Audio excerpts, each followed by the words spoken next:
Good morning students. Welcome to Shivaji Group of Institutions online classes. Students, after the summer break, this is your first class of biology for class 8. And now today we will start the chapter 3, ecosystem. So students, what is ecosystem? Actually all the living organisms like plants, animals, human beings, microorganisms, they are interact with each other. Means like plants, they are grown in the soil. But the human beings and animals totally depend on the plant body as a food because they use plant as a food. So the animals and human beings depend on plants.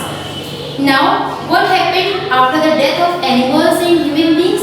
The dead bodies are decaying or decomposed by the microorganisms.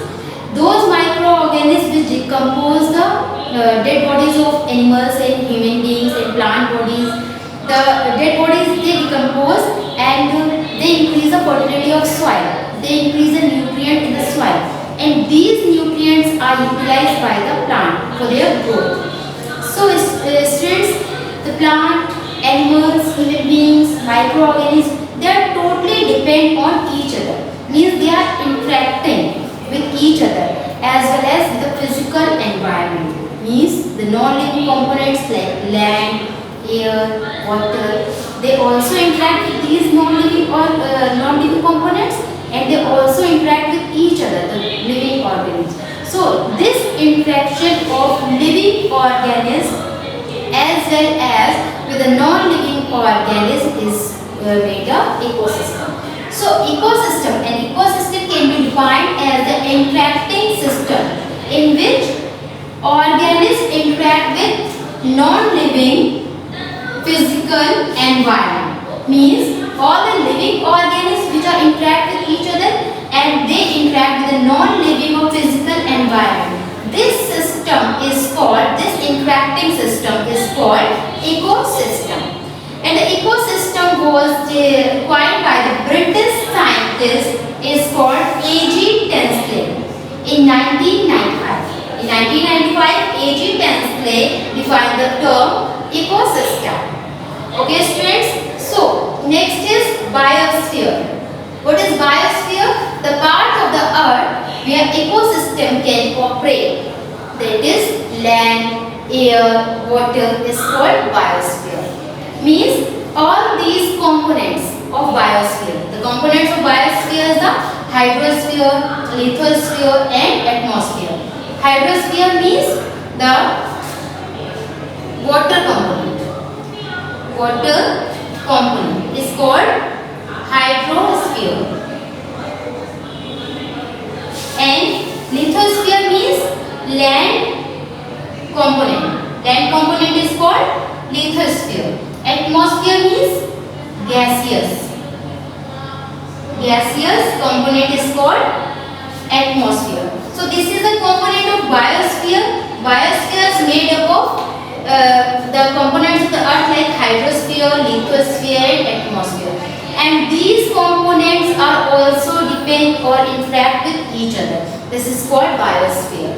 Okay, and all the living organisms are interact with these biosphere components. So these interacting system form an ecosystem, and those non-living things and living things are totally depend with each other. Living things like plant, animal, human beings, organisms, bacteria, microorganisms, these are living beings. And non-living beings means non-living things like water, land, rock, gaseous components. These are air. These are non-living components of earth. Types of ecosystem. Ecosystem is of two types. First is natural and second is artificial. Natural means they are occur naturally in our environment. That type of ecosystem is called natural ecosystem, like terrestrial and aquatic. The natural ecosystem is also of two types. First is terrestrial and second is aquatic. Terrestrial means land. The ecosystem which is found on land is called terrestrial ecosystem. Aquatic means water. The ecosystem which is found in the water is called aquatic ecosystem. Ecosystem found means in land there are various living organisms, non-living things which are interacting with each other are formed. So these type of ecosystem is called terrestrial ecosystem. And also in water there are non-living components, living components which are interact with each other. They are called aquatic ecosystem. So aquatic ecosystem is also of two types. First is lentic. Lentic means the aquatic ecosystem which is found in stagnant water, like pond. Pond में water कैसा होता है? Stagnant, not flowing. Means एक जगह इकट्ठा हुआ जो पानी होता है उसे बोलते हैं stagnant water. So lentic aquatic ecosystem is called lentic. Is called lentic means where the water is stagnant, like in pond water is stagnant. And second type is lotic. Lotic aquatic ecosystem. Lotic means the water which is in the flowing form. When the water is in flowing form, that type of ecosystem is called lotic. Like river, ocean, where lakes, where the water are in flowing form. So this is the types of ecosystem. Now the components of ecosystem. Components of ecosystems. The components of ecosystem is of two types. First is biotic component and second is abiotic component. Biotic components means living components. Living components are called biotic components. So what are included in the biotic components? Living components means like plants,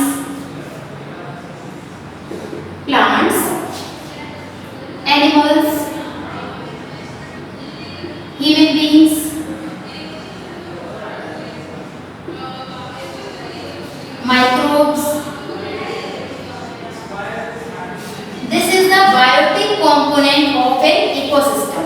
And abiotic component means all the non-living components are called abiotic components. Non-living components are called abiotic components, like air, water, sunlight, temperature, rocks. So these are non-living components, or we can say that abiotic components of an ecosystem. So students, we will discuss deeply in abiotic and abiotic components of the ecosystem in our next class. That's enough for today. Thank you students. Have a nice day.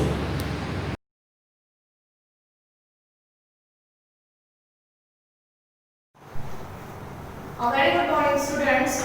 Welcome back to online classes. Today I am going to teach Geography, third chapter, Migration for class 8. So let us start the chapter. So as the name suggests of this chapter, migration. So what do you mean by migration? Movement of people from their home to other country, state और place is called migration. मतलब लोगों का अपनी particular place से किसी दूसरे place की ओर, अपने पर्टिकुलर सिटी से दूसरे सिटी की ओर, कंट्री से दूसरे कंट्री की ओर माइग्रेट करना क्या कहलाता है? माइग्रेशन कहलाता है. So movement of people from their home to another city, state और कंट्री फॉर अ जॉब और शेल्टर इज कॉल्ड माइग्रेशन. लोगों का अपनी जगह से दूसरी जगह की ओर मूव कर जाना, किस लिए? जॉब के लिए और शेल्टर के लिए, क्या कहलाता है? Migration. So migration is a way to move from one place to another to have a better life, surroundings. It is influenced by social, economical, political and cultural factors. The people who move from one place to another, they are called migrants. तो जो लोग एक जगह से दूसरी जगह move हो जाते हैं उनको हम क्या कहते हैं? मिग्रेंट्स कहते हैं, प्रवासी. More especially immigrants. So you understand? I hope you understand कि what do you mean by migration? Movement of people from their home to another city, state or country for job and better surroundings is called migration. A few examples of migration between 1840 and 1940, mass migration occurred worldwide. During the some 55 million of migrants moved from Asia to Africa and 2.5 million people moved from Europe to America. So this is the example that people migrate from one place to another for better surroundings, better livelihood and so many things. So now causes of migration. So nowadays people decide to migrate to have a better life condition. Unemployment opportunities are the most common factor to people migrate from one place to another. तो जो employment जो opportunities हैं, रोजगार के अवसर लोगों को force करते हैं, एम्प्लॉयमेंट अपॉर्चुनिटीज लोगों को फोर्स करती है कि वो एक जगह से दूसरी जगह क्या करें, माइग्रेट हो. एक्सेप्ट दिस, इसके अलावा क्या है फैक्टर्स जो लोगों को फोर्सफुली अट्रैक्ट करते हैं दूसरी जगह जाने के लिए. Better education, lack of facilities, जिस जगह हम रह रहे हैं वहाँ पे सुविधाओं की कमी है, बेटर एजुकेशन नहीं है, नेचुरल डिजास्टर है, कोई भी नेचुरल डिजास्टर जैसे ड्रॉट या flood. So lack of facilities, better education, globalization, construction of dams, natural disaster and sometimes crop failure force villagers to move from villages to cities. तो ये सब चीजें क्या करती हैं, विलेजर्स को फोर्स करती हैं कि वो गांव से शहरों की ओर क्या करें, मूव करें. कौन सी कंडीशन फोर्स करती है, better education, employment opportunities, lack of facilities, natural disaster and sometimes crop failure. So migration shows the trends of social changes during the process of industrialization and economic development. मतलब कि industrialisation होने से, industrialisation का मतलब क्या होता है, development या establishment of industries on a large scale. बड़े स्तर पर उद्योगों का स्टैब्लिश होना, उद्योगों का विकसित होना, that is called industrialization. So during the process of industrialization and economic development, people migrate from one place to another, migrate from farm to towns, farm to industries, from one place to another, from villages to cities, from one city to another city, from one country to another country. तो बच्चों industrialisation और economic development होने से जो लोग हैं वो क्या कर रहे हैं, माइग्रेट हो रहे हैं, फार्म से इंडस्ट्रीज की ओर जा रहे हैं. पहले वो कहाँ काम करते थे, फार्म में वर्क करते थे, तो फार्म से वो इंडस्ट्रीज की ओर मूव हो रहे हैं, माइग्रेट हो रहे हैं. One city to another city, एक शहर से दूसरे शहर की ओर जा रहे हैं, एक देश से दूसरे देश की ओर जा रहे हैं, और विलेजेस से टाउन्स की ओर जा रहे हैं. तो during the process of industrialization, people migrate from farm to industries, from one city to another city, from one country to another country and from villages to towns. In modern time, technological changes are taking place in Asia, America, Latin America and USA. तो modern times में बहुत से technological changes हुए हैं. कहाँ हुए हैं, Asia में, अफ्रीका में, लैटिन अमेरिका में, यूएसए में. तो due to which these regions are witnessing a large scale of migration from rural to urban areas. तो आज की डेट में ये जो कंट्रीज हैं ये विटनेस हैं कि कैसे लोग रूरल एरियाज से अर्बन एरियाज की ओर माइग्रेट हो रहे हैं due to technological changes. So now causes of migration.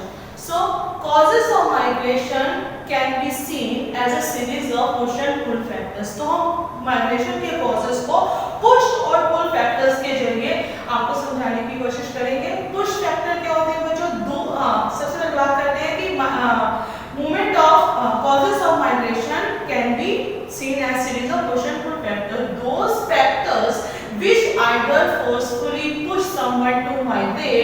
Migration और अटैक दैम। तो सबसे पहले बात करते हैं बच्चों pull factors. Push factor, push factor क्या होते हैं हमारे? A push factor is a forceful factor. ये कौन सा फैक्टर होता है बच्चों? ये फोर्सफुल फैक्टर होता है, फोर्स करता है। It is a forceful factor and it is a factor related to a country the person is migrating from. तो ये जो फैक्टर होता है ये उस कंट्री को रिलेट करता है जहां से पर्सन माइग्रेट हो रहा है। Is it clear? Do you understand what I am saying? कि push factor is a forceful factor and it is a factor related to a country the person is migrating from. It is generally a problem which results in people wanting to live. तो कभी-कभी कुछ ऐसी problems हो जाती हैं कि लोग मजबूर हो जाते हैं उस जगह को छोड़ने के लिए, और माइग्रेट करने के लिए दूसरे प्लेसेस में। तो there are some push factors like poor medical care। तो बच्चों क्या होता है कि poor medical care, अगर if there is no better facilities of medical science, तो people migrate from these places to another places। अगर जिस जगह लोग रह रहे हैं वहाँ पर अच्छी मेडिकल फैसिलिटीज नहीं है तो लोग क्या करते हैं? उस जगह को छोड़ने के लिए क्या हो जाते हैं? फोर्स हो जाते हैं, मजबूर हो जाते हैं। Now next is not enough job. If there is not enough opportunities of employment, people are forcely migrate to another place or city or country. अगर उस जगह पर जहाँ पे लोग रह रहे हैं अच्छी जॉब अपॉर्चुनिटीज नहीं है, इनफ नहीं है जॉब अपॉर्चुनिटीज, तो लोग क्या करते हैं? उस जगह को छोड़ देते हैं। Next drought. If there is some natural disaster like drought, flood, people migrate from this place to another place. Now next is loss of wealth. तो लॉस ऑफ वेल्थ भी एक फैक्टर है जिससे कि लोग forcibly migrate to another city, state or a country. Now fear of torture. If people are not feeling comfortable in these places where they are living, so they are forcefully leave to these places and migrate to another places. Now next is lacking safety. अगर उनको सुरक्षा की भावना महसूस नहीं होती है, जहाँ वो लोग रह रहे हैं वहाँ उनको सेफ्टी नहीं मिलती है, तो they are forcefully leave to these places and migrate to another places. Now next is political fear. तो political fear भी एक ऐसा cause है बच्चों जिससे कि लोग क्या होते हैं? माइग्रेट होते हैं दूसरी जगह की ओर। Now religious factor. तो religious factors are also affecting migration. Religious factor भी माइग्रेशन को बहुत ज़्यादा इफेक्ट करते हैं। If people are not feeling freedom in any religion, they are forcefully leave these places and migrate to another places. Now next is high rate of crime. High rate of crime मतलब बहुत ज़्यादा अगर अपराध वहाँ पे हो रहे हैं जहाँ लोग रह रहे हैं तो लोग क्या करते हैं? उस जगह को छोड़ने के लिए वो मजबूर हो जाते हैं and they migrate to another places, cities, state or country. So these are the push factors. क्या हुआ पुश फैक्टर बच्चों? हमारे सबसे पहले poor medical care, not enough jobs, drought like natural disaster like flood, drought and loss of wealth, fear of torture, political fear, religious factors, high rate of crime and lacking safety. So these are push factors. So now next is pull factors.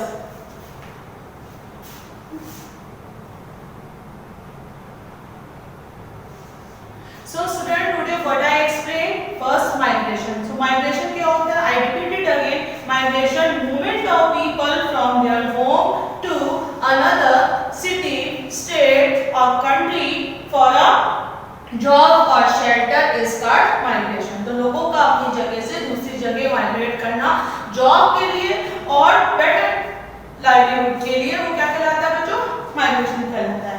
So causes of migration में there are two causes of migration, pull factor and push factor. तो push factor क्या होता है? जैसा कि मैंने आपको बताया था, it is a forceful factor and it is a factor related to a country the person is migrating from. तो ये फैक्टर उस कंट्री से रिलेट करता है जहां से व्यक्ति क्या हो रहा है? माइग्रेट हो रहा है। तो these are some push factors like poor medical care, not enough jobs, drought, fear of torture, loss of wealth, lacking safety, political fear, religious factors highlight the crime. So that's all for today. I will continue this chapter in my next video.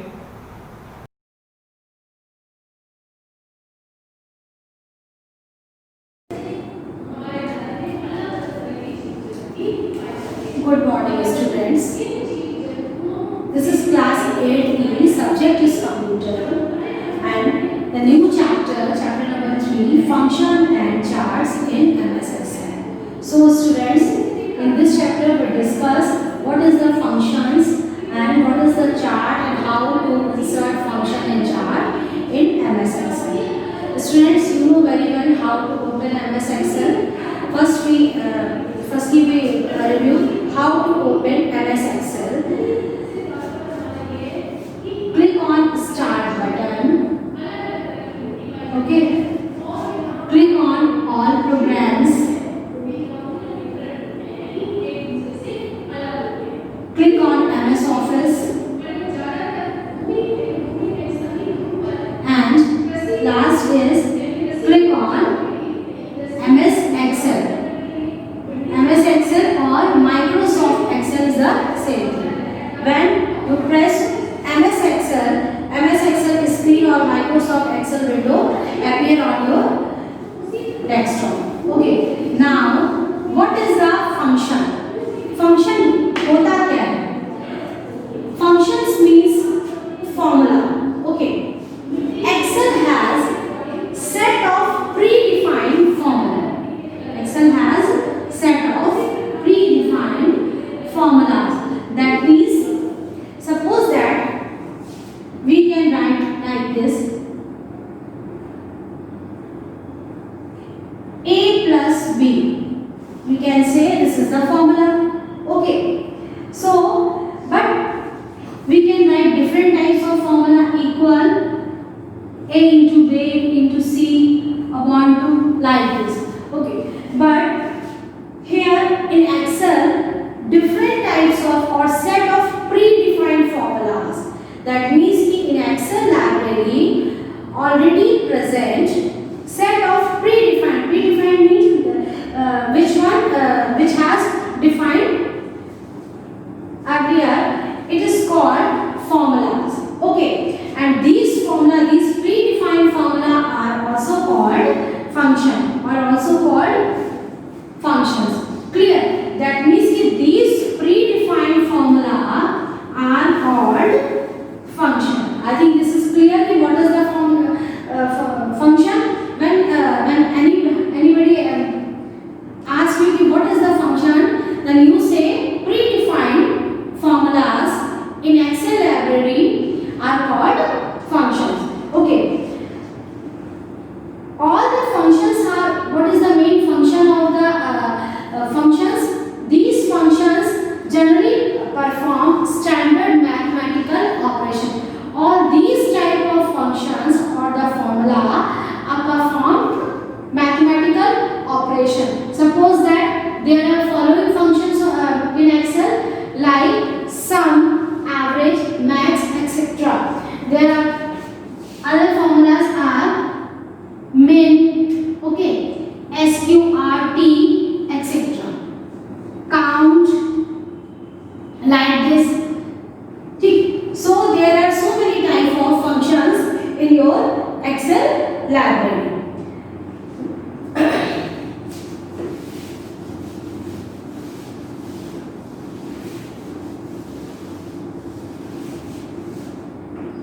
Suppose that this is the function equal, sum, and a1 comma a2. Okay, always function like this. That means if function always begin with functions always begin with equal sign. Students, ये आपको हमेशा ध्यान रखना है कि आप अगर इस तरह से लिखते हो तो ये फंक्शन नहीं है. ओके, फंक्शन का मतलब क्या हो कि फंक्शन ऑलवेज स्टार्ट विद और always begin with equal sign, remember all. Okay, next function has equal sign,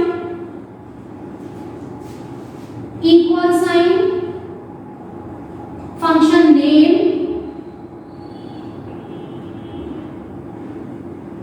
arguments,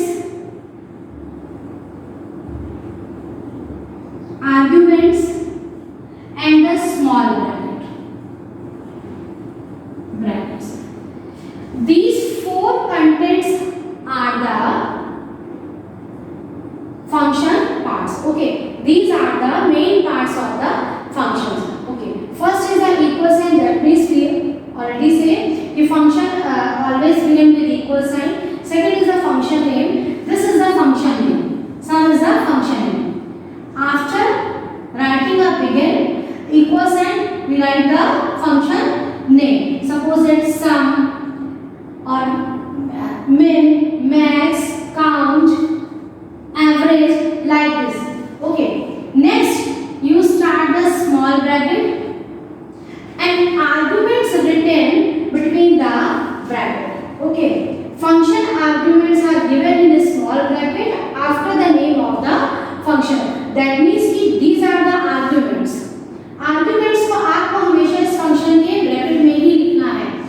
Arguments are the what is the argument या argument आपके क्या हो सकते हैं? तो वो arguments या तो आपका that may be cell address.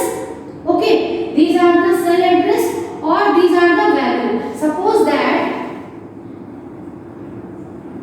sum 5, 2. That means कि क्या हुआ कि ये जो आपका sum function है ये 5 और 2 को ऐड कर देगा. Okay, यहाँ पे क्या है कि these are the cell address. A1 और A2 cell address में cell reference में जो value होगी उसको ऐड करेगा. Okay, I think this is clear कि what is the function. Predefined formula या predefined formulas are called function. Function always begin with equal sign. Function has a unique name. It has arguments and these arguments are written between small brackets.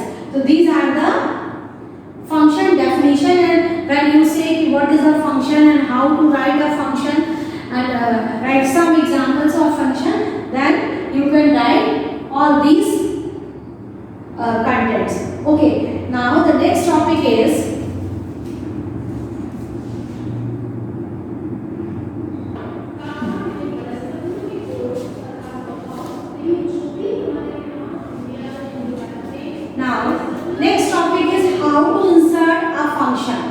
okay, that means कि how to insert a function is MS Excel sheet.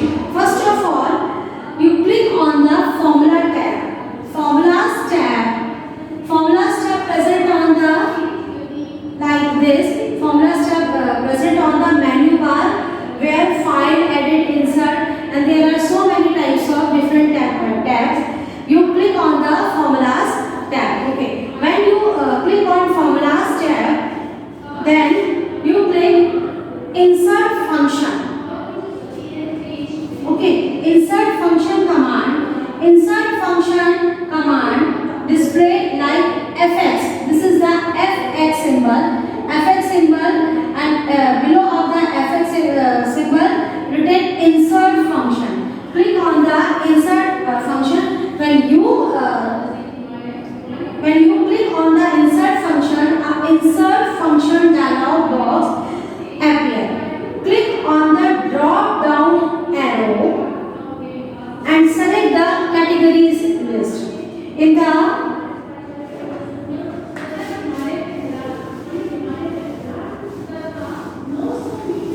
insert function dialog box like this,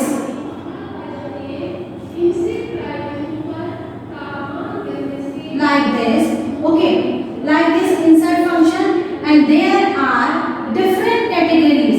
Suppose that mathematical functions, library functions, string functions, and so on. So you click on the drop down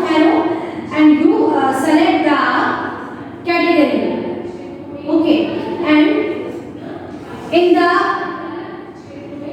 this main menu, below the main menu, there are all the categories displayed in library functions tab. Okay, there are library tab. In library tab, there are different categories shows like mathematical functions, string functions, okay, trigonometrical functions, like that. And select the category and then select the function. When you select the category like mathematical function, you select the mathematical function category and then select a function like functions like sum, max, count, okay, sqrt, etc. You can select a one function at a time. When you select a function, click on OK button, and OK button present on the right side of the appear window. Okay, now click on OK button. When you press OK button, you can see that the function will appear on your selected cell. Okay, student? So I think this is sufficient for today. Thank you and have a nice day.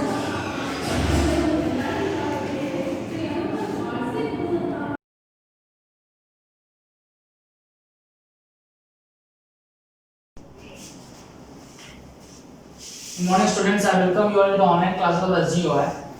Today we will be starting with our next chapter, that is chapter number 3, square and square roots, cube and cube roots. ठीक है, तो पहले हम लोग start करेंगे with square and square roots. ठीक है, this is the new word. आपने इसके पहले स्क्वायर और स्क्वायर रूट्स नहीं पढ़ा है. This is totally new for you. Okay, today we will be starting first of all with a term called square. Square का मतलब क्या होता है? इसके पहले you have studied the chapter called exponents. Exponents में आपने सीखा था किसी भी नंबर के ऊपर पावर लगाते हैं तो उसको कैसे सॉल्व करते हैं. ठीक है, उसी का स्पेशल वर्जन बोल सकते हो स्क्वायर को. स्क्वायर का मतलब होता है कि किसी भी नंबर पे या किसी भी वेरिएबल पे जो पावर होगी वो हमेशा कितनी होगी? 2 होगी ना. स्क्वायर का मतलब होता है किसी भी नंबर को आपस में मल्टीप्लाई करना 2 बारी, है ना. तो for example I am saying square of 4 का स्क्वायर कितना होगा? पावर क्या लगानी पड़ेगी? 2 आपको लगानी पड़ेगी. It will give us 4 multiply by 4 that is 16. ठीक है, तो आप बोलेंगे the square of 4 will be equal to 16. कैसे मिला? 4 को 2 बार आपस में मल्टीप्लाई करने से. ठीक है, one more example, if I am writing 10 और आपको इसका क्या निकालना है? स्क्वायर निकालना है. तो what you will be doing? You will be squaring 10. You will gate 10 multiplied by 10 and the answer that come out will be 100. ठीक है, तो आई होप आप समझ गए कि स्क्वायर का मतलब क्या होता है. ठीक है, व्हाट इज स्क्वायर मींस. ठीक है, now moving to perfect square. What does perfect square means?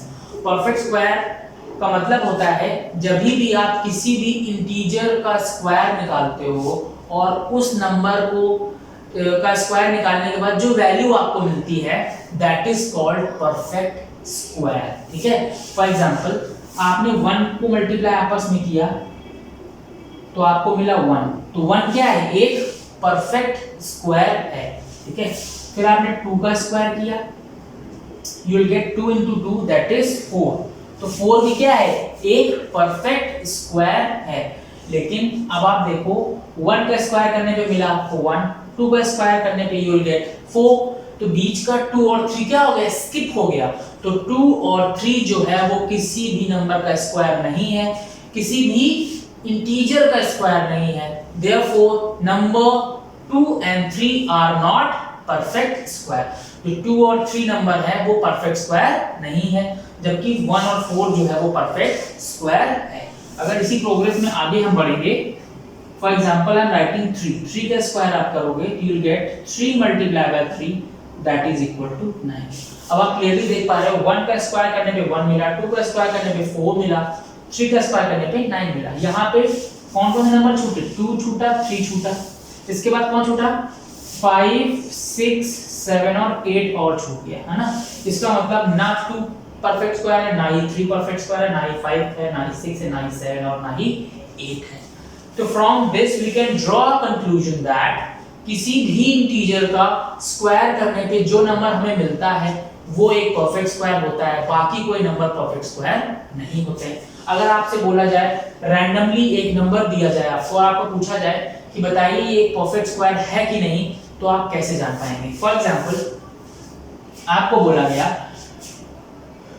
100 और आपसे पूछा गया कि बताइए 100 परफेक्ट स्क्वायर है कि नहीं, तो जिनको याद होगा कि 100 कैसे मिलता है हमको, 10 का स्क्वायर करने से मिलता है, और 10 क्या है, एक नॉर्मल इंटीजर है, इसका मतलब 100 एक परफेक्ट स्क्वायर है। जिनको नहीं भी आता है वो क्या करेंगे, 100 के पहले करेंगे फैक्टर्स, है ना, we will do factors of 100, 250 जा 100, देन 2, देन 25, अब किसी का 5 और 5 और 5 से 1, है ना। जब आपने 100 के फैक्टर्स किए तो आपको क्या मिला, 2 into 2 into 5 into 5। अब इनके बनाने हैं दो के पेयर बनाने ना, तो 2 का एक पेयर मिल गया, 5 का एक पेयर मिल गया, और हर एक पेयर में से एक वैल्यू को बाहर लेके आना होगा, तो आएगा 2 और ये 5, तो आंसर आएगा 10। ठीक है, आप इसमें दो चीज बताऊंगा मैं। पहली चीज 100 एक परफेक्ट स्क्वायर है कि नहीं, ये कैसे चेक करेंगे, उसके लिए क्या करेंगे आप, उसके फैक्टर्स करेंगे, और फैक्टर्स में अगर पेयर मिल जाते हैं तो वो एक परफेक्ट स्क्वायर है, यहाँ पे बात खत्म हो गई। दूसरी चीज मैं बताऊंगा स्क्वायर रूट। अगर आपसे पूछे कोई कि 100 का स्क्वायर रूट क्या होगा, तो आप क्या करोगे, उन पेयर में से एक एक वैल्यू को बाहर निकालोगे, आपस में मल्टीप्लाई करोगे, और जो वैल्यू आएगी वही उस नंबर का स्क्वायर रूट होगा। तो आप यहाँ से ये बोल सकते हो 100 is a perfect square, why, because इसके फैक्टर्स में पेयर्स हैं, कोई भी ऐसा फैक्टर नहीं है जो अनपेयर्ड हो, या बोले कोई भी ऐसा फैक्टर नहीं है जिसका पेयर अवेलेबल ना हो, इसलिए 100 क्या है, एक परफेक्ट स्क्वायर तो है ही। दूसरी चीज इसका जो स्क्वायर रूट है वो किसके इक्वल है, 10 के इक्वल है। चलिए नाउ आगे मूविंग फर्दर स्क्वायर रूट। ठीक है, स्क्वायर रूट के बारे में थोड़ा डिटेल में समझेंगे।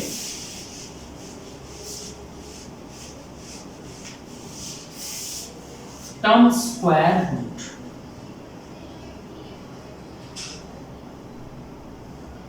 स्क्वायर का जो सिंबल होता है, इसका सिंबल होता है ये, ठीक है, this is symbol of square root. कभी भी आपको ऐसे लिख के दे दिया जाए 25, ठीक है, तो इसका मतलब है कि एग्जामिनर क्या पूछना चाह रहा है, आपसे पूछना चाह रहा है 25 का स्क्वायर रूट। उसका प्रोसेस क्या है वो मैं आगे बताऊंगा, पहले ही थोड़ा बहुत बता दिया, बट डिटेल में और आगे बताऊंगा। ठीक है, नेक्स्ट चीज स्क्वायर रूट को अगर आपको लिखना हो पावर के फॉर्म में, आप जानते हो कि जब आप स्क्वायर करते हो तो पावर कितनी करते हो, 2 करते हो, है ना। जब आपको स्क्वायर रूट करना होगा तो पावर कितनी कर देनी होती है, 1/2, है ना। ये चीज मैंने आपको एक्सपेरिमेंट्स में ही बताई थी। इतना इसका वेटेज इतना नहीं है, मेन वेटेज इसका है कि आपको स्क्वायर रूट निकालना आना चाहिए। ठीक है, तो हम लोग अब आगे स्क्वायर रूट कैसे फाइंड करते हैं, विल बी स्टडीइंग दैट। ठीक है, for example I am taking a number 1331, ये तो प्राइम नंबर का स्क्वायर हो जाएगा। We are taking number suppose 625, ठीक है, वी आर टेकिंग नंबर 625, और आपसे बोला गया find the square root of 625। तो आप क्या करोगे, 625 के आप तुरंत क्या कर दोगे, फैक्टर्स कर दोगे। आप देख लो लास्ट में 5 इसका मतलब 2 से तो होगा नहीं, 3 से देखते हैं। 5 + 2 7 + 6 13, 3 से भी नहीं होगा, तो 5 से करेंगे। 5 × 5 5 × 10, 5 × 5 5 × 10, 5 5 × 25। ठीक है, अगेन 5 से करेंगे, 5 × 10 and 5 5 × 25। Then again from 5 5 5 × 25, then from 5 1, है ना। तो आप लिखेंगे फैक्टर्स ऑफ 625 किसके इक्वल होंगे, 5 × 5 × 5 × 5।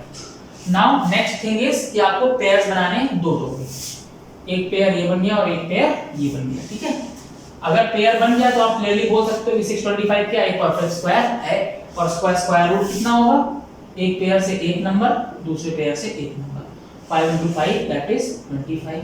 तो आप बोलेंगे कि स्क्वायर रूट ऑफ 625 किसके इक्वल है, 25 के इक्वल है।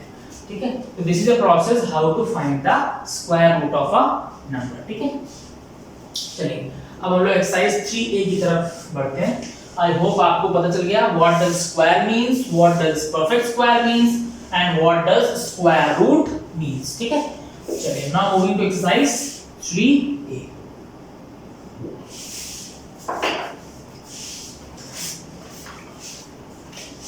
Question number 1, it is saying find the square of each of the following numbers। पहले क्वेश्चन में आपको क्या करना है, स्क्वायर फाइंड करने।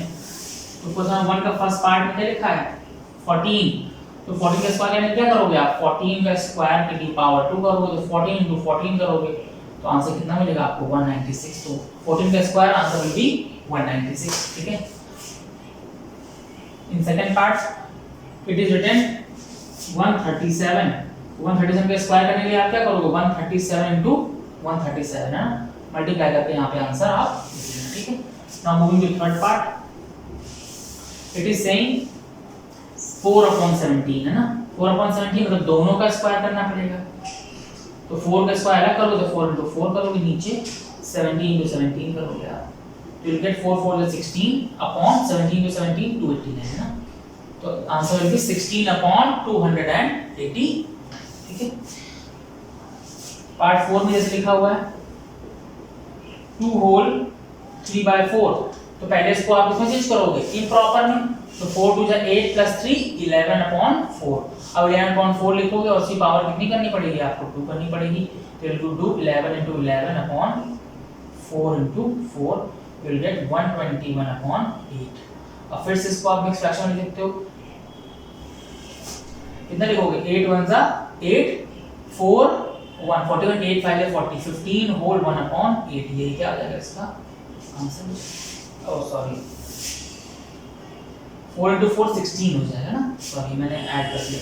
4 into 4 will be 16, 16 को 121 से डिवाइड करो कितना आएगा 16 5 जा 80 and 16 6 जा 96 and 16 7 जा 112 है ना, 7 होल 9/16 जो है वो आपका आंसर हो जाएगा, ठीक है। चलिए इस तरीके से आप क्वेश्चन नंबर 1 के बाकी सारे पार्ट्स को भी कर सकते हो। डेसिमल वाले वैल्यूज का मल्टीप्लिकेशन आपको ऑलरेडी आता है, तो उसमें कोई प्रॉब्लम नहीं है, आप अपने आप से मल्टीप्लाई करके स्क्वायर्स को कैलकुलेट कर सकते हो, ठीक है। Now moving to question number 2, यहां से मेन चीज स्टार्ट होती है। Question number 2 it is saying आपको प्राइम फैक्टराइजेशन मेथड का यूज करना है और बताना है कि इनमें से जो नंबर गिवन है वो परफेक्ट स्क्वायर है कि नहीं है, ठीक है। तो हम लोग पहले क्वेश्चन से स्टार्ट करेंगे, दैट इज 252। बताना है आपको 252 परफेक्ट स्क्वायर है कि नहीं है, तो आप क्या करोगे 252 के फैक्टर्स करोगे ना, will do the factors of 252। 2 से डिवाइड करोगे 2 1 जा 2 2 2 जा 4 and 2 6 जा 12। नाउ 2 6 जा 12 and 2 3 जा 6, ठीक है। अब किससे होगा ये 3 से हो जाएगा, तो 3 2 जा 6 and 3 1 जा 3। नाउ फ्रॉम 3 अगेन 3 7 21 और 7 1, ठीक है। अब आप लिखोगे 252 और उसके क्या लिखोगे factors 2 into 2 into 3 into 3 into 7। मैंने ऑलरेडी बोला है आपको कि परफेक्ट स्क्वायर होने के लिए कंडीशन ये होती है कि उसके सारे फैक्टर्स के पेयर होने चाहिए। 2 का पेयर मिल गया, 3 का पेयर मिल गया, लेकिन जो 7 है वो अनपेयर्ड रह गया ना, 7 का पेयर यहाँ पे मौजूद नहीं है। इसका मतलब आप लिखोगे 252 is not a perfect square, ठीक है। तो 252 है वो परफेक्ट स्क्वायर नहीं है। चलिए आगे बढ़ते हैं, पार्ट नंबर 2 करते हैं और देखते हैं कि ये वाला जो पार्ट है वो परफेक्ट स्क्वायर है कि नहीं है, ठीक है। पार्ट नंबर 2 ये भी नहीं है मुझे पता, चलो मैं पार्ट नंबर 4 करता हूँ ना। पार्ट नंबर 4 में लिखा है 1 2 2 5, ठीक है। ये नंबर आपको चेक करना है ये परफेक्ट स्क्वायर है कि नहीं है। वही सेम प्रोसेस, सबसे पहले आप फैक्टर्स करोगे 1 2 2 5 के, ठीक है। तो 2 से तो होगा नहीं डिवाइड, क्योंकि 5 आ रहा है, 5 से करके देखते हैं। तो 5 2 जा 10, 5 4 जा 25 and 5 5 जा 25।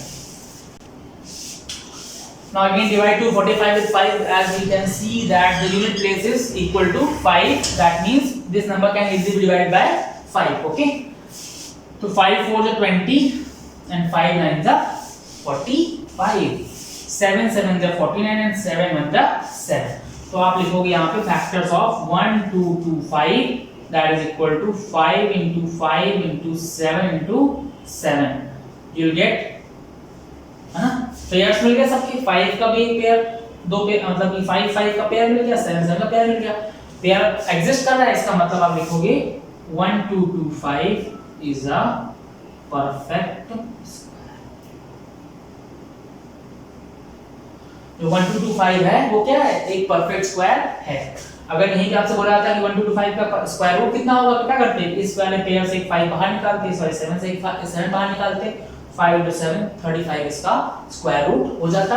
लेकिन यहाँ पे स्क्वायर रूट आपसे नहीं पूछा गया, दैट मींस आपको सिर्फ पेयर देख के बताना है, अगर पेयर एग्जिस्ट कर रहा है तो ये परफेक्ट स्क्वायर है, वरना नहीं है। ठीक है, चलिए moving to question number 3। Question number 2 के सारे पार्ट्स आप ऐसे ही फैक्टर्स करके कर सकते हो, जिनके पेयर बनेंगे वो परफेक्ट स्क्वायर है और जिनके पेयर नहीं बनेंगे वो परफेक्ट स्क्वायर नहीं है। Now moving to question number 3. It is saying show that each of the following numbers is a perfect square and also find the square root of each. वही चीज बोली, अब फिर से क्या करना है, वही पहले आपको बताना है कि परफेक्ट स्क्वायर है कि नहीं, और जो परफेक्ट स्क्वायर है, मतलब इसमें सारे परफेक्ट स्क्वायर हैं, बोल दिया ना उसने, और परफेक्ट स्क्वायर हैं उनके क्या निकालने हैं, स्क्वायर रूट भी निकालने हैं। ठीक है, तो सिर्फ एक पार्ट करूंगा इसमें आपके लिए, 8th पार्ट है ना, सबसे डेंजरस दिख रहा है, सबसे 8 पार्ट में लिखा है 8281। ठीक है, इट इज रिटन 8281।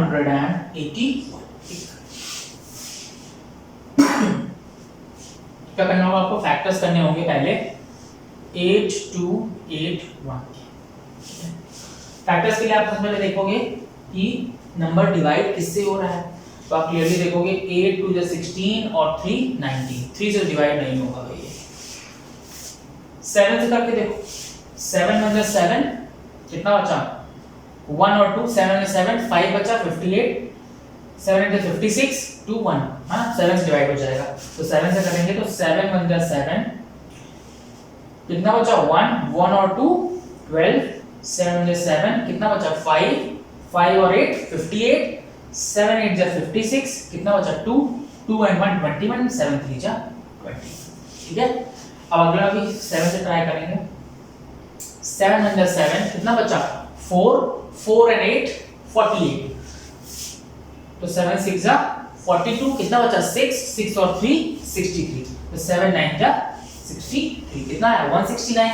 अब 169 किससे डिवाइड होता है, मुझे पता है किससे डिवाइड होता है, आपको इसके लिए प्रैक्टिस करनी पड़ेगी ना, 13 से डिवाइड होगा, 13 13 जा 169, फिर 13 से करेंगे तो 13 1 जा 30। ठीक है, तो आप क्लियरली देख पा रहे हो कि 8281 के जो फैक्टर्स होंगे वो 7 into 7 into 13 into 13 होंगे, क्योंकि इनके पेयर एग्जिस्ट कर रहे हैं, therefore this number is a perfect square, और इसका स्क्वायर रूट भी निकालना है, तो आप क्या लिखोगे यहाँ पे, square root of 8281 will be equal to, इस पेयर से एक नंबर 7 निकालेंगे, इस पेयर से एक नंबर 13 निकालेंगे और आपस में 30 लगाएंगे।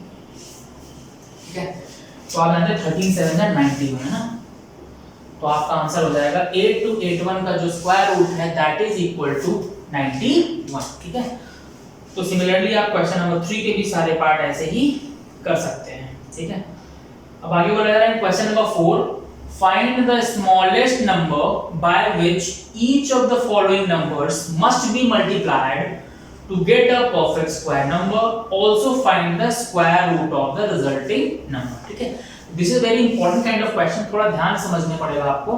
क्वेश्चन नंबर 4 में बोला जा रहा है, इसमें जो 4 पार्ट्स दिए हुए हैं, इन सारे पार्ट्स में क्या है कि चारों पार्ट परफेक्ट स्क्वायर नहीं है, तो इसीलिए बोला जा रहा है कि आप किस नंबर से इन नंबर को मल्टीप्लाई करते हैं, वो छोटे से छोटे नंबर से, ताकि ये परफेक्ट स्क्वायर बन जाए, और परफेक्ट स्क्वायर बन जाए तो उनका स्क्वायर रूट भी आपको कैलकुलेट करना होगा। ठीक है, तो let's start with question number 4। इसका भी मैं सिर्फ एक पार्ट करूंगा आपके लिए, all other parts would be your homework, और आपको अपने आप से ट्राई करना है। ठीक है, part number 4 I am taking second part. ठीक है, सेकंड पार्ट ले लेता हूं। इट इज रिटन 259 फिर से बताता हूँ क्या करना है इसमें। 2592 एक परफेक्ट स्क्वायर नहीं है, पहले बोला जा रहा है कि इसको किस छोटे से छोटे नंबर से मल्टीप्लाई करते हैं कि एक परफेक्ट स्क्वायर बन जाए। नेक्स्ट उसका स्क्वायर रूट भी फाइंड कर दिया जाए। चलिए तो सबसे पहला वही काम करेंगे, इसके फैक्टर्स करेंगे, ठीक है। तो 2592 के आपको करने होंगे फैक्टर्स। सो यूनिट डिजिट में 2 है, इसका मतलब ये नंबर 2 से तो ऑटोमेटिकली डिवाइड हो जाएगा। 2 1 जा 2, 2 2 जा 4, 2 9 जा 18 and 2 6 जा 12, ठीक है। अगेन विद 2, 2 6 जा 12, 2 4 जा 8, 2 8 जा 16, अगेन विद 2 you'll get 2 3 जा 6, 2 2 जा 4, 2 4 जा 8, again with 2, 2 16 32 and 2 2 जा 4, again with 2, 2 8 जा 16 and 2 1 जा 2। अब ये 3 से होगा ना, 3 3 2 जा 6, 3 7 21, again with 3, 3 9 जा 27, again with 3, 3 3 जा 9, again with 3 you'll get 1, ठीक है। ये फैक्टर्स हो गए 2592 के, तो आप लिखोगे आप 2592 और उसके फैक्टर्स हैं 2 multiplied by 2 multiplied by 2 multiplied by 2 multiplied by 2, 5 times 2, उसके बाद 4 times 3, 3 into 3 into 3 into 3। अब नेक्स्ट काम करना होगा, पेयर्स बनाने होंगे। तो 2 का एक पेयर बना, एक और बना, 3 का एक पेयर और एक और बना। ये जो 2 है ये अनपेयर्ड रह गया, अगर ये पेयर्ड होता तो ये नंबर परफेक्ट स्क्वायर हो जाता। दैट मींस हम अगर एक और 2 यहाँ पे ले आए तो ये भी एक परफेक्ट स्क्वायर हो जाएगा। तो यहाँ पे आप लिखोगे इस 2 का पेयर चाहिए, मतलब 2 से मल्टीप्लाई करते हैं, तो लिखोगे number should be multiplied with 2, number should be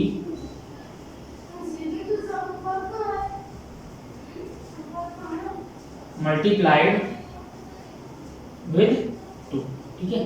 तो नंबर को किससे मल्टीप्लाई कर देना चाहिए, 2 से मल्टीप्लाई कर देना चाहिए, तो ये इस नंबर का क्या हो जाएगा, एक परफेक्ट स्क्वायर में कन्वर्ट हो जाएगा। अगर आप यहाँ पे 2 से मल्टीप्लाई करोगे, इसका मतलब है कि इस पूरे नंबर को भी 2 से मल्टीप्लाई करना पड़ेगा।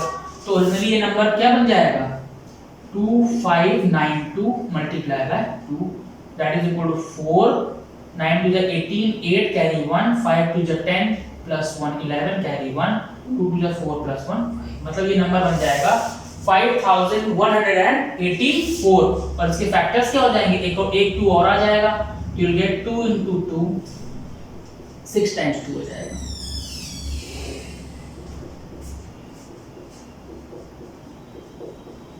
ठीक है।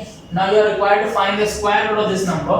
Hence you will be making the pairs of these numbers, first pair, second pair, third pair, then of 3 and then of 3. Now take out 1 from each pair, you will get 2 multiplied by 2 multiplied by 2. Now 3 into 3. Okay. You will get 2 to the 4 to the 8, 8 3 is 24 and 24 3 is you will get 60 72. Okay. So answer will be 72. Now you can say the square root of 5184 will be equal to 72. ठीक है। So this is your answer for this question number 4. Now moving to question number 5. Similarly to question number 4, in question number 5 you are asked find the least number by which the given number should be divided in order to make these numbers a perfect square. That means अब आपको क्या करना है कि पहले factors करने होंगे और उसके बाद जिस नंबर जो अनपेयर्ड नंबर होगा उसी नंबर से नंबर को क्या कर दोगे, आप डिवाइड कर दोगे, तो उसके सारे पेयर्स अवेलेबल हो जाएंगे। ठीक है। तो मैं क्वेश्चन नंबर 5 का भी एक पार्ट बता देता हूं, तो आप क्वेश्चन नंबर 5 तक अपने आप ट्राई कर पाएंगे। ठीक है। Now moving to question number 5।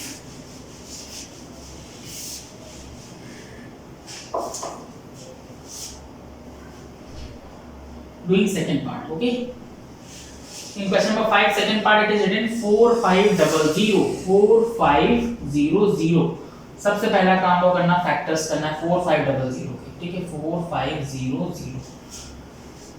2 से करेंगे, 2 2 जा 4, 2 2 जा 4, 2 5 जा 10 and 0, then again with 2 you will get 2 1 जा 2, 2 1 जा 2, 2 2 जा 4 and 2 5 जा 10। Now with 3 3 3 is 9, 2 and 2 22, 3 7 21, 3 5 is 15। Now आप चेक करें 3 से होगा कि नहीं, 7 plus 3 10 plus 5 15, 3 से फिर से होगा तो 3 1 जा 3, 3 2 जा 6, 3 5 जा 15। 5 से करेंगे 5 2 जा 10, 5 5 जा 25, then with 5 5 5 25 and 5 आंसर। अब आप क्या करोगे 4 5 0 0 के फैक्टर्स लिखोगे यहाँ पे। You will get 2 into 2 into 3 into 3 into 5 into 5, ठीक है, into 5। Now you make the pairs of these numbers। 2 का पेयर अवेलेबल है, 3 का अवेलेबल है, 5 का अवेलेबल, ये 5 का पेयर अवेलेबल नहीं है। क्वेश्चन में यही बोला गया था किस नंबर से डिवाइड कर दें कि परफेक्ट स्क्वायर बन जाए। तो इस नंबर को हटा दें अगर 5 को, मतलब 5 से डिवाइड कर दें तो ये नंबर परफेक्ट स्क्वायर बन जाएगा। तो क्या लिख दोगे आप, number should be divided with 5। Number should be divided by 5 से क्यों डिवाइड कर रहे हैं, क्योंकि भाई ये 5 एक्स्ट्रा है ना, इसका पेयर अवेलेबल नहीं है। अगर मल्टीप्लाई करने के लिए बोला था तो 5 से ही मल्टीप्लाई करते तो इसका पेयर मिल जाता। अब डिवाइड के लिए बोला गया तो इसी नंबर को हटा दें, मतलब डिवाइड कर दें तो भी नंबर परफेक्ट स्क्वायर बन जाएगा। क्यों, क्योंकि इनके सबके पेयर्स तो पहले से ही अवेलेबल है ना। तो अगर हम नंबर को 5 से डिवाइड करेंगे तो इसको भी 5 से डिवाइड करना पड़ेगा, फैक्टर से भी 5 चला जाएगा, तो ये भी 5 से डिवाइड करेंगे तो आएगा 5 9 45 00, मतलब कि 900 बन जाएगा नंबर। और इस 900 के फैक्टर्स क्या होंगे, ये 5 हट जाएगा यहां से। इस 900 के फैक्टर्स क्या होंगे, 2 into 2 into 3 into 3 into 5 into 5, और इसका स्क्वायर रूट निकालना है। दैट विल बी, पेयर निकाल के उनका एक एक जोड़ा नीचे ले आएंगे तो square root of 900 will be equal to 2 into 3 into 5, तो 5 3 15 into 2 30 and 30 will be your answer, ठीक है। तो similarly you can complete up to question number 5 exercise 3A। Question number 6 7 और 8 I will be teaching you in the next class. Till then complete your work, see you in the next class. Thank you.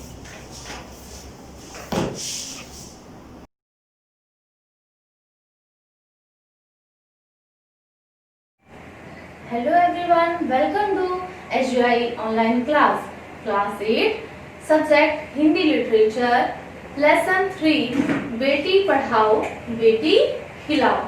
बच्चों, आज मैं आपको हिंदी साहित्य में पाठ 3 बेटी पढ़ाओ और बेटी खिलाओ नामक पाठ को पढ़ाने जा रही हूँ, जो डॉक्टर आकांक्षा प्रियदर्शनी जी द्वारा रचित है। इस पाठ में बताया गया है कि आजकल बेटी पढ़ाओ बेटी बचाओ का नारा तो आपने कभी ना कभी किसी को बोलते सुना होगा, पर अगर बेटी मिताली के जैसी हो तो सही नारा बनेगा बेटी बचाओ बेटी को खिलाओ। आइए इस पाठ को पढ़कर आज के समय में होने वाले बदलाव को समझे। अर्थात क्या है कि बेटी को बचाना है और उसको आगे खिला करके बढ़ाना है। तो इस पाठ को जब हम पढ़ेंगे तो जो ये पंक्ति कही गई है इसका अर्थ आप समझ जाएंगे। तो बच्चों, मैं पाठ को शुरू करने जा रही हूँ। पेज नंबर है 23। आप इसको बहुत अच्छे से समझेंगे। बात 3 दिसंबर सन 1982 को राजस्थान के जोधपुर में जन्मी मिताली राज अपने माता पिता श्रीमती लीला राज और श्री धीरज राज दौराई की दूसरी संतान हैं। मिताली कौन है कि मिताली राज अपने श्रीमती लीला राज और श्री धीरज राज दोसाई की दूसरी संतान है। मिताली के जन्म के समय उनकी मां एक अधिकारी के रूप में कार्यरत थी तथा उनके पिता एयरफोर्स में थे। मिताली का बचपन हैदराबाद में बीता। वे अपने बड़े भाई मिथुन राज के साथ स्टेट जोहन्स स्कूल हैदराबाद में पढ़ती थी। मिताली को नृत्य करने का शौक था।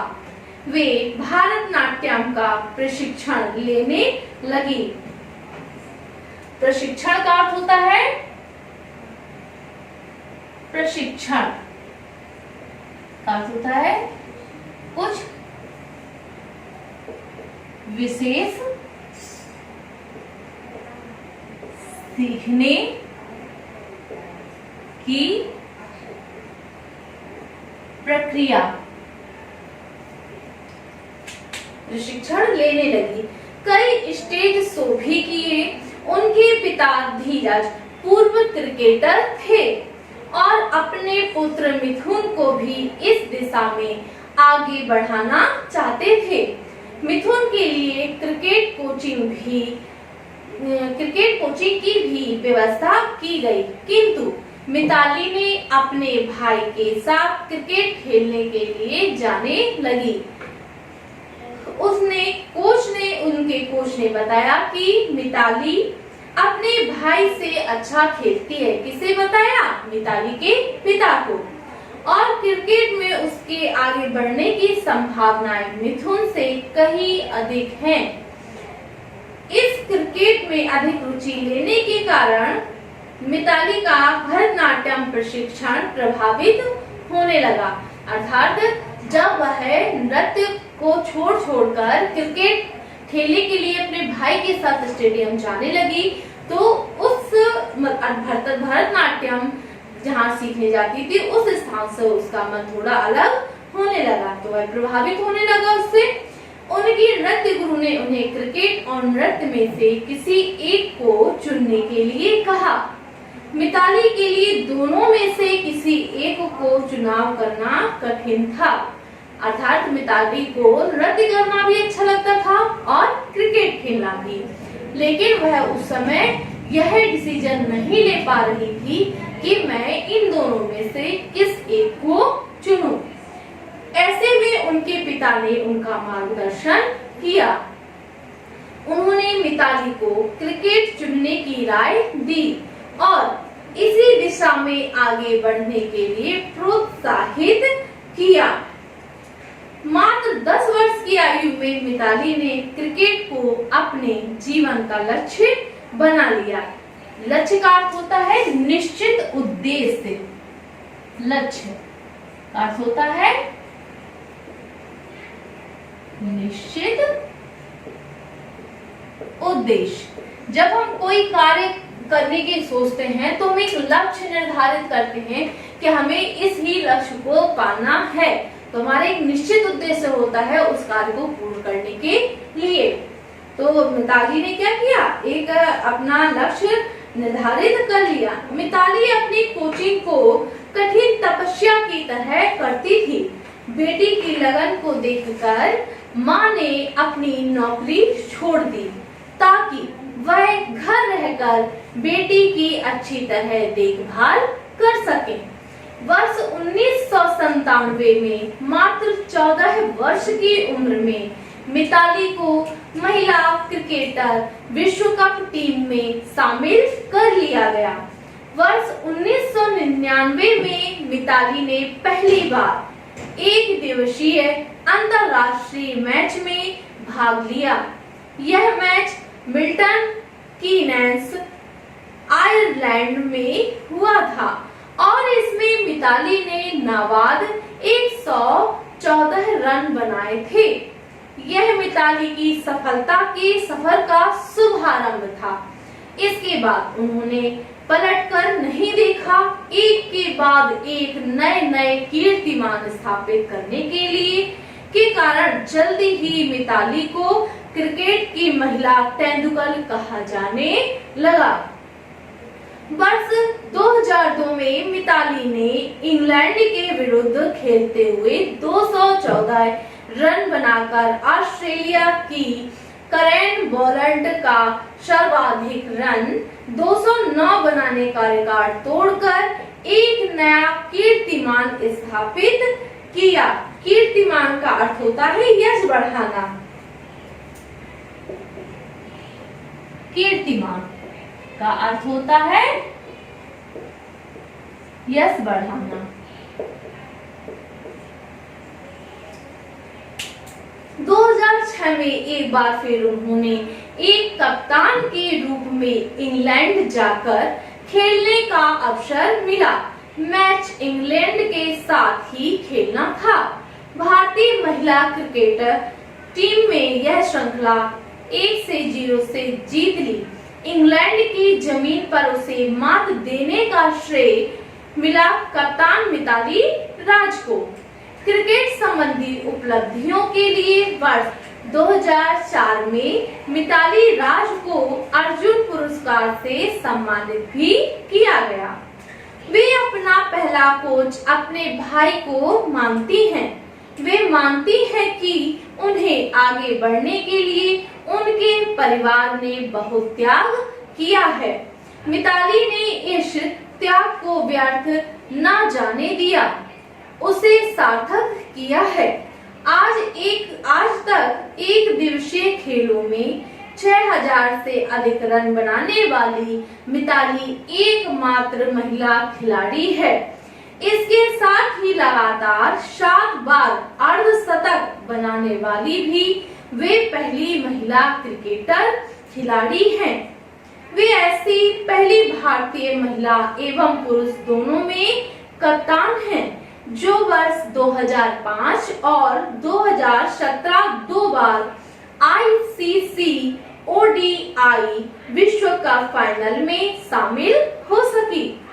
ICC वर्ल्ड रैंकिंग में 2010 से 2011 और 2012 में मिताली लगातार प्रथम स्थान पर रही। देश का गौरव बढ़ाने के लिए मिताली को वर्ष 2015 में भारत के राष्ट्रीय पुरस्कारों में चौथे सबसे बड़े नागरिक पुरस्कार पद्म श्री से सम्मानित किया गया। आज मिताली ने अपनी लगन और परिश्रम के बल पर यह प्रमाणित कर दिया कि लड़कियां किसी भी क्षेत्र में लड़कों से पीछे नहीं हैं। भारतीय नारी को केवल अपनी आंतरिक चेतना और शक्ति को जागृत करने की आवश्यकता है। उसकी जागृति और चैतन्यता न केवल उसे अपितु पूरे समाज को, देश को प्रगति के पथ पर अग्रसर कर सकती है। अग्रसर का अर्थ होता है अग्रसर का अर्थ होता है आगे बढ़ाना।